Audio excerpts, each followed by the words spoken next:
आपके अपने hello Uttarakhand Sandy YouTube channel में आपका स्वागत है। आज मैं आपको एक अपराध की घटना के बारे में बताने जा रहा हूं, जो जांजगीर चांपा, छत्तीसगढ़ में हुई थी। तो आइए, इस घटना के बारे में विस्तार से जानते हैं। यह घटना 12 फरवरी सन 2023 की है। छत्तीसगढ़ का जिला जांजगीर चांपा एक ऐतिहासिक शहर है, जिसे कृषि प्रधान जिले के रूप में भी जाना जाता है। यहाँ मुख्य रूप से कृषि आधारित व्यवसाय होते हैं। इसी शहर के वार्ड नंबर 18 में पत्रकार गोपाल शर्मा पत्नी एवं दो बच्चों ईशिका शर्मा और आर्यन शर्मा के साथ रहते थे। 12 फरवरी की रात को लगभग 8 बजे बिलासपुर से अपनी गाड़ी पर रोहन पांडु अपने मित्र राजेंद्र सूर्या के साथ ईशिका के घर आ पहुंचा।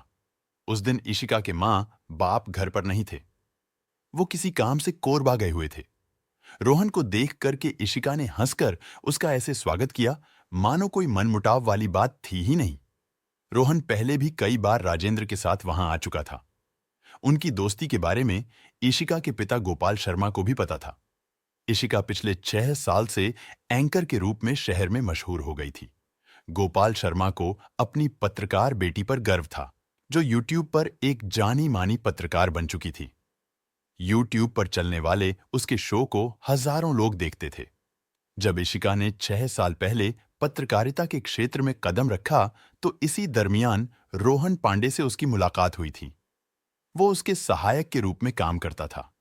रोहन मूल रूप से बिलासपुर जिले के मस्तूरी के गांव भदौरा का रहने वाला था और संपन्न परिवार से था। वो पत्रकारिता का शौक रखता था। इशिका से मिलने के बाद धीरे धीरे वो उसकी ओर आकर्षित होता चला गया। किसी का भी उसकी तरफ आकर्षित होती चली गई।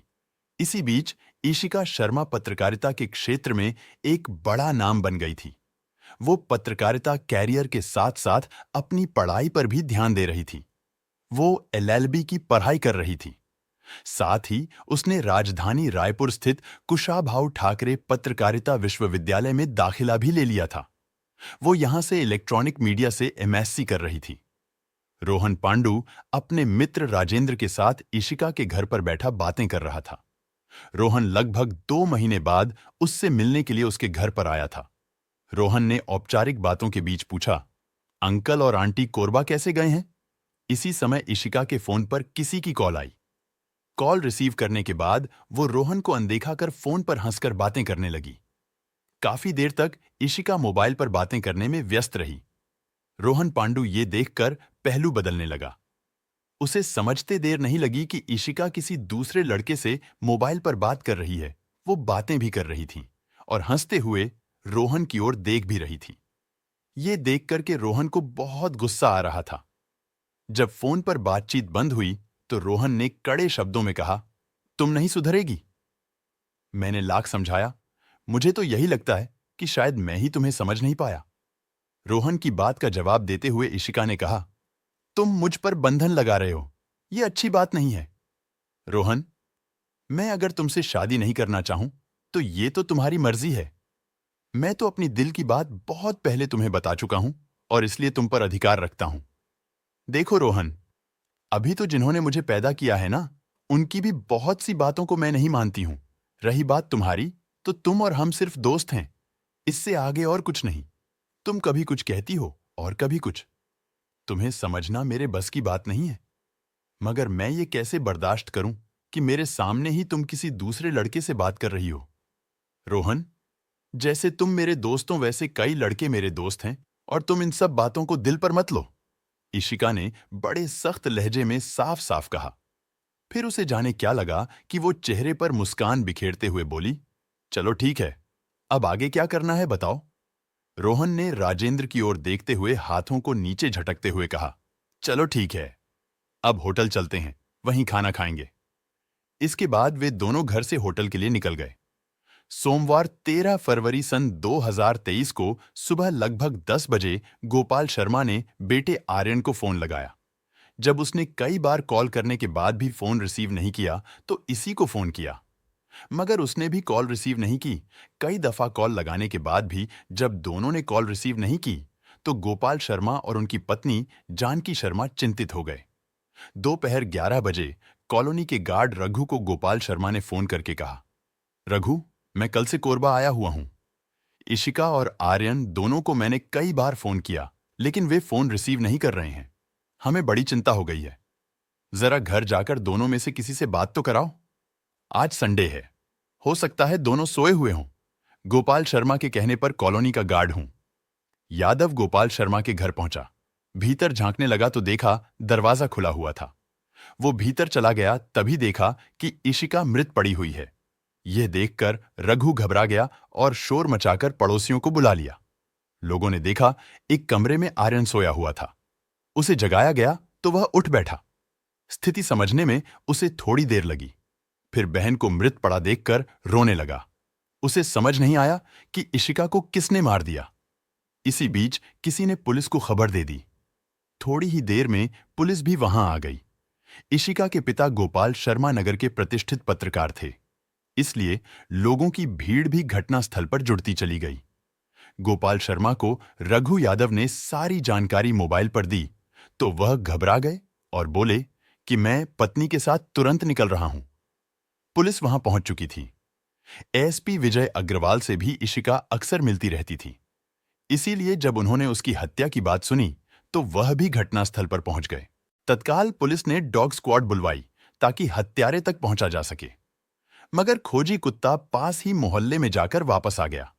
पुलिस के सामने अब एक अंधी हत्या का मामला था। विजय अग्रवाल ने कोतवाल लखन केवट को निर्देश दिए कि मामला गंभीर है, जांच में तेजी लाई जाए। पुलिस ने इशिका के भाई आर्यन से पूछताछ की तो उसने बताया कि कल रात को रोहन पांडु और राजेंद्र सूर्या जब घर आए तो कुछ समय बाद रोहन ने दीदी से कहा, चलो होटल में डिनर करते हैं। इस पर इशिका ने कहा, मैं खाना नहीं खाऊंगी। रोहन के कहने पर बाद में तय हुआ कि रोहन, पांडु और राजेंद्र सूर्या जाकर होटल से खाना लेकर आएंगे और घर पर ही खाना खा लिया जाएगा। दोनों चले गए। रात को सभी लोगों ने खाना खाया और फिर उसे पता नहीं क्या हुआ। अब पुलिस के समक्ष सारी कहानी स्पष्ट थी। नगर कोतवाल और जांच अधिकारी लखन केवट को यह समझते देर नहीं लगी कि रोहन पांडे ने ही खाने में नींद की गोलियां मिला दी होगी, जिसके कारण आर्यन को नींद आ गई और उन दोनों लोगों ने इसके बाद इशिका की हत्या कर दी। इशिका के शव को देखकर पुलिस पहली नजर में ही समझ गई थी कि उसकी गला घोंटकर हत्या की गई है। पुलिस कप्तान विजय अग्रवाल इस हत्याकांड को लेकर बेहद संजीदा थे। उन्होंने इसके लिए आरोपियों को धर दबोचने के लिए एएसपी चंद्रशेखर परमार के निर्देशन में 3 पुलिस टीमें गठित कर दी। एएसपी ने 24 घंटे के अंदर आरोपियों को गिरफ्तार करने के निर्देश दिए। पुलिस को आर्यन शर्मा के बयान के आधार पर राहुल पांडे पर शक था, क्योंकि वही राजेंद्र सूर्या के साथ वारदात वाले दिन घर पर आया था। पुलिस ने निकटवर्ती जिले की पुलिस के सहयोग से आखिर मुख्य आरोपी राहुल पांडे को मुंगेली मार्ग से गिरफ्तार कर लिया। जांजगीर मुख्यालय लाकर जब उससे पूछताछ शुरू की गई तो उसने न सिर्फ इसी की हत्या की बात स्वीकारी, बल्कि वारदात में अपने दोस्त राजेंद्र सूर्या के शामिल होने का खुलासा भी कर दिया। पुलिस ने रोहन की निशानदेही पर दूसरे आरोपी राजेंद्र सूर्या को भी भदौरा जिला बिलासपुर से गिरफ्तार कर लिया।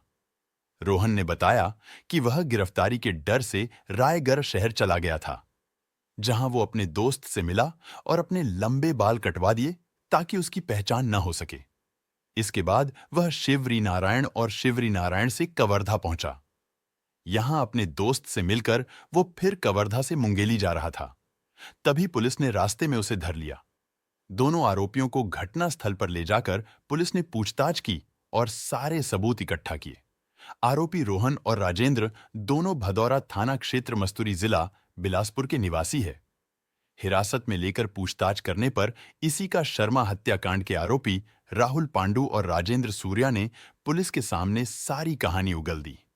रोहन पांडु ने बताया कि 12 फरवरी 2013 की रात जब वह राजेंद्र सूर्या के साथ होटल ड्रीम पॉइंट से खाना पैक करवाकर निकला तो पहले नहर किनारे जाकर दोनों ने शराब पी और वहीं तय किया कि इसी के पर निकल आए हैं, जिससे वह उड़ढ़ा रही है, इसलिए उसकी हत्या कर दी जाए। दोनों जब घर पहुंचे तो इशिका को फोन पर बात करते देखकर मानो रोहन पांडु के तन बदन में आग लग गई। बातचीत खत्म हुई तो होटल से लाया खाना खाने के लिए बैठ गए। इसी के साथ आर्यन और राजेंद्र सूर्या खाना खा रहे थे। आर्यन के खाने में रोहन ने पहले ही मेडिकल स्टोर से लाई नींद की गोलियां मिला दी थीं। खाना खाने के बाद जब वह उठने लगा तो राजेंद्र सूर्या ने उसे सहारा देकर के उसके कमरे में सुला दिया। थोड़ी ही देर में ईशिका और रोहन में फिर से बहस शुरू हो गई। रोहन ने तड़पकर कहा, इशिका, आज तुम फैसला कर लो कि तुम सिर्फ मेरी हो। इस पर नाराज होकर इशिका बोली, यार, तुम्हारा दिमाग खराब है। मैं पढ़ाई कर रही हूं, मुझे कुछ बनना है। मेरे कुछ सपने हैं, तुम्हें इंतजार करना होगा। कर सकते हो तो करो, नहीं तो तुम्हारा हमारा रास्ता अलग अलग है। यह बात तुम अच्छी तरह समझ लो। रोहन ने गुस्से में कहा, मुझे तुम्हारे रंग सही नहीं लग रहे हैं। तुम तो पीआरएच लिख करके मुझे भूल जाओगी। तुम तो अभी से जाने कितने लड़कों के फेर में हो। मेरा क्या होगा? मेरे कुछ सपने हैं जो मैंने तुम्हें बता दिए हैं। अगर तुम इंतजार कर सकते हो तो करो और सुन लो।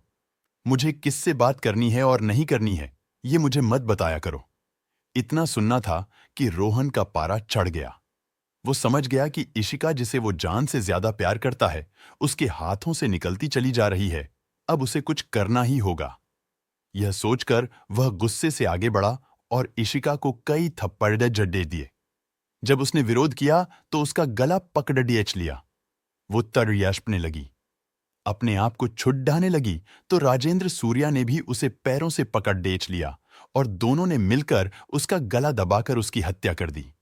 हत्या के बाद घर पर रखे हुए सोने के सिक्के, अंगूठी, अन्य ज्वेलरी के अलावा ईशिका की स्कूटी लेकर वे वहां से निकल गए, ताकि पुलिस को यह लगे कि किसी ने चोरी करने की नीयत से घर में प्रवेश किया और हत्या कर दी।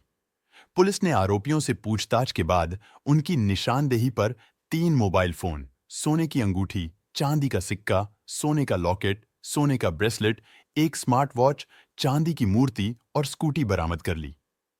पुलिस ने दोनों आरोपियों रोहन पांडु और राजेंद्र सूर्या को गिरफ्तार कर धारा 302 और 397 के तहत मामला दर्ज कर दोनों को 14 फरवरी 2013 को न्यायालय में पेश किया, जहां से दोनों को जेल भेज दिया गया।